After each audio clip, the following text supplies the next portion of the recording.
नमस्कार, मैं मानवेंद्र बरतवाल नवक्रांति समाचार के लिए सहयोगी संतोष नेगी के साथ। और आज मैं जहां पर हूं ये खड़पतिया स्थल है और यहां पर जो प्राथमिक विद्यालय है, आप यकीन मानिए कि ये विद्यालय मेरी उम्र से 5 साल बड़ा है, यानी कि ये 1958 का स्थापित विद्यालय है। आइए जानते हैं इस विद्यालय में 1958 से लेकर के और वर्तमान 2024 तक क्या क्या परिवर्तन हुए हैं। इस बात को जानने के लिए हम जाएंगे विद्यालय परिसर में। मेरे साथ यहाँ पर इस विद्यालय में तैनात अध्यापक हैं। आइए जानते हैं उन्हीं से इस विद्यालय में क्या क्या बदला है 52 से 58 से और अब तक, और आज के प्रवेश में कैसे शिक्षण व्यवस्था यहाँ पे चल रही है। सर, क्या नाम है सर आपका? सर, मेरा नाम कुलदीप सिंह है, सहायक अध्यापक राजकीय प्राथमिक विद्यालय क्यूड़ी। सबसे पहले तो मैं आपके चैनल नवक्रांति का हार्दिक आभार करता हूं कि जो आप हमारे विद्यालय में आए और हमारे विद्यालय की थोड़ा बहुत भौतिक सुख सुविधाओं के बारे में रूबरू रहेंगे। सर, कितने बच्चे हैं इस विद्यालय में? सर, मैं अभी नवनियुक्त शिक्षक हूँ यहाँ पे। इससे पहले 1 साल तक तो यह विद्यालय शिक्षक विहीन था। यहाँ पे क्या था कि एक पवन गुरजी थे जो कि व्यवस्था से तलगढ़ से आए थे। तो मैंने जैसे 22 अगस्त को मैंने यहाँ पे ज्वाइन किया, तो अपने 2-3 दिन के बाद मेरे को समझा के वो चले गए। तो यहाँ पे अभी वर्तमान समय में 34 बच्चे हैं जो हमारे पास पंजीकृत है, और इसके अलावा हमारे पास यहाँ पे आंगनबाड़ी मिनी आंगनबाड़ी केंद्र है, और फिर करीबन 10 बच्चे यहाँ पे हमारे आंगनबाड़ी के आते हैं। इसके साथ हमारे साथ आंगनबाड़ी की मैडम है जो कि हमारे साथ आंगनबाड़ी के साथ साथ शिक्षण में भी हमारा काफ़ी सहयोग करते हैं। तो सर, जैसे कि एक मानक होता है कि मानक के हिसाब से यहाँ पे 2 अध्यापक रहने चाहिए थे, तो क्या क्या कारण है कि यहाँ पे 2 की उपस्थिति नहीं हो पा रही है? यहाँ पे सर एक्चुअल में हमारे जो हेड मैडम है, प्रधान अध्यापिका मैडम, अभी प्रमोट हो चुकी है यहाँ हमारे विद्यालय के लिए।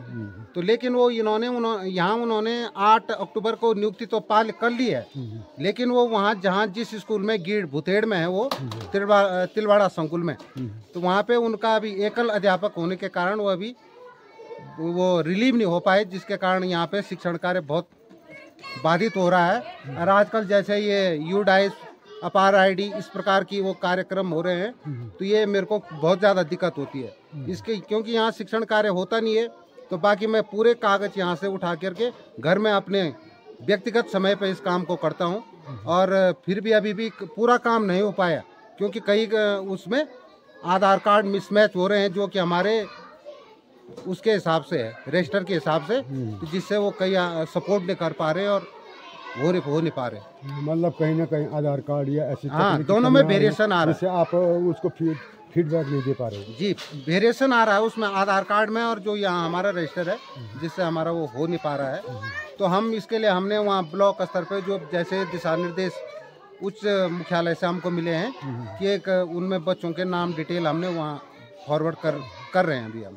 वर्तमान में क्या परेशानियां हैं गुरुजी यहाँ पे बच्चों के लिए या आपके लिए? कोई ऐसी परेशानी यहाँ विशेषकर सर शिक्षण में परेशानी है कि जो हम अपना पूरा शिक्षण में अपना पूरा नहीं दे पा रहे हैं, क्योंकि अभी काम इतना ऑफिशियल काम इतना हो पा रहा है कि शिक्षण के लिए हम समय ही नहीं निकाल पा रहे। अब एक शिक्षक हैं, 4 कक्षाएं हैं, क्योंकि कक्षा एक नहीं है, हमारे पास आंगनबाड़ी है, तो 10 आदमी को एक मैडम ही दिखाती है। फिर यहाँ पे क्या है, भोजन माता भी हमारे पास एक है। अच्छा।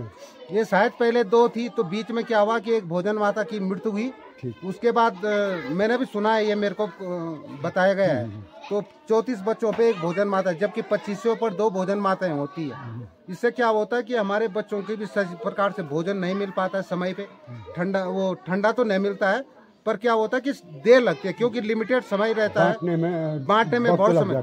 फिर कभी क्या होता है, मुझे स्वयं बांटना पड़ता है, बच्चे को बांटना पड़ता है, नहीं तो आंगनबाड़ी में जो मैडम है वही बांटती है। तो इससे बहुत दिक्कत समस्याएं हो रही है। गुरुजी, हम देखना चाहेंगे कि कक्षों की क्या स्थिति है। क्या सरकार जैसे कहती है कि उस तरीके के कक्ष अपडेट हैं या नहीं है? चलिए दिखाइए। तो ठीक है सर, आप ये आप देख पा रहे होंगे, ये इस विद्यालय का रामदा कहिए, और रामदेव में भी कक्षाएं संचालित की जा रही हैं। ये आप देख पा रहे हैं। कितने में हो बच्चों? 4 में हो। ठीक सर, आप पूछ सकते हैं हमारे बच्चों से, जैसे इनका शिक्षण है, कुछ भी आप पूछ सकते हैं। आप इनसे अंग्रेजी पूछ सकते हैं, गणित पूछ सकते हैं। सच्ची बच्चों, सच्ची पूछ सकते हैं? What's your name? खड़े Azad. Which class do you read? 4th। Yes. आप इंग्लिश में बोलो, बोलो my name. Who is you? My name is Arush. Arush. Reading in 4th।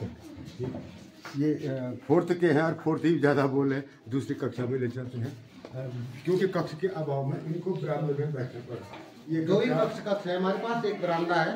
और जैसा आप देख पा रहे होंगे कि यहाँ पर 2 क्लासेस संचालित हैं। कक्षों के अभाव में 2 कक्षाएं यहाँ पे संचालित है। दर्जा कितने में हो? क्लास 5th में हो। आप कितने में हो? कितने में? थर्ड। जैसे कि 3rd और 5th की यहाँ पे क्लासेस संचालित हो रहे हैं। देखते हैं आगे भी और कक्षों की स्थिति क्या है। निसंदेह बच्चों की संख्या ज़्यादा है और परेशानी, अध्यापन में परेशानी जरूर आ रही होगी क्योंकि 2 कक्षाएं एक ही जगह पर संचालित हो रही है। ये यहाँ पर इनका कार्यालय है। सर जैसे आप कंप्यूटर क्योंकि आप तो सब काम कंप्यूटर से हो रहा था, ये व्यवस्था यहाँ पे है आपके पास? ये सर अभी हमारे पास जो एक कंप्यूटर है, ये अभी जस्ट आया है जुलाई अगस्त में किसी संस्था के द्वारा। तो लेकिन अभी क्या है, इतनी समय नहीं मिल पाता कि हम बच्चों को कंप्यूटर के रूम में ले जा सकें और उनको कुछ सिखा सकें। ये थोड़ा अभाव है। ये लाइब्रेरी या जिसको हम कह सकते हैं कि सहगामी जो क्रियाकलाप बच्चों के होते हैं या पाठ्य पुस्तकें होती हैं, ये उसके लिए रूम यहाँ पर बनाया गया है। आप देख पा रहे होंगे लाइब्रेरी का लाल स्वरूप दिया गया है। और ये तमाम, ये कौन सी क्लास में बच्चों? कौन सी क्लास कौन सी है तुम्हारी? 2। ये 2nd क्लास के बच्चे यहाँ पे बैठे हैं और ये 9 बच्चे हैं सर हमारे 9 बच्चे यहाँ पे जैसे बता रहे हैं।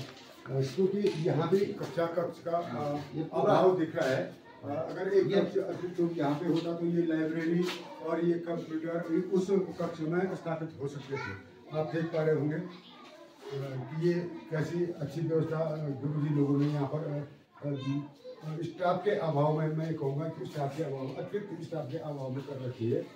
क्योंकि ये इस जनपद का तब ये पौड़ी जिला हुआ करता था, ये तब का विद्यालय है। 1958 का ये विद्यालय है और ये भवन बना है 1959 का है। लेकिन इसका अब पैटर्न थोड़ा चेंज हुआ है। ये पूर्व में इस तरीके से नहीं था जैसे पहले हुआ करते थे स्कूलें, वैसा ही था। आइए जानते हैं गुरुजी से कि कुछ और जैसे बता रहे थे गुरुजी की यहाँ पे जो। सर मेरा नाम सरस्वती नेगी है। आप आंगनबाड़ी? मैं आंगनबाड़ी कार्यकर्ता हूँ सर। अच्छा, कितने बच्चे हैं? मेरे पास 12 बच्चे हैं। तो क्या जो ये प्राथमिक के बच्चे हैं इनके साथ बिठा करके ये ज़्यादा नटखटपना तो नहीं करते हैं? नहीं सर, वैसा तो ठीक है, पर सर थोड़ा अकेले हैं प्राथमिक विद्यालय के लिए, तो उसमें थोड़ा दिक्कत आई जाती है क्योंकि वो अकेले हैं, बच्चे ज़्यादा हैं। तो स्कूल की स्थिति थोड़ा वो है, कमज़ोर है। जैसे ये सीढ़ियाँ हैं, ये फील्ड है, कई बार शिकायत करी भी है, पर हम चाहते हैं कि कुछ छोटे बच्चों के लिए इसके लिए कोई कुछ करे, कदम उठाए बोलते ना। तो इसलिए हम चाहते हैं कि थोड़े सीढ़ियाँ बन जाए। और जैसे आंगनवाड़ी केंद्र नहीं है, बच्चे ज़्यादा हैं, भवन कमरे कम हैं। तो सरकार तो कहते कि हमने प्रत्येक गांव में आंगनवाड़ी केंद्र नहीं सर, यहाँ तो नहीं है। अभी क्यूड़ी ग्राम सभा में तो कोई केंद्र नहीं बना है, फिलहाल अभी तो नहीं बना है। तो प्रस्ताव तो दिया है, लेकिन हम चाहते हैं कि बने तो ज़्यादा बेटर हो क्योंकि सामान बहुत ज़्यादा है, अव्यवस्थित रहता है। तो अगर एक केंद्र की व्यवस्था हो जाए तो काफ़ी अच्छा हो जाए। यहाँ पर भोजन माता भी है, वो भी कुछ कह रही थी। अच्छा, अभी वो मना कर दी है। चलो ठीक है, वो अब उनकी अपनी निजता है, वो नहीं बता सकती हैं। लेकिन कमोबेश उनका भी यही कहना है कि यहाँ पे 2 भोजन माताएं होनी चाहिए थी और मैं अकेली हूँ, जिससे कि वर्कलोड भी पड़ता है और बच्चों को भोजन बांटने में भी अव्यवस्था फैल जाती है।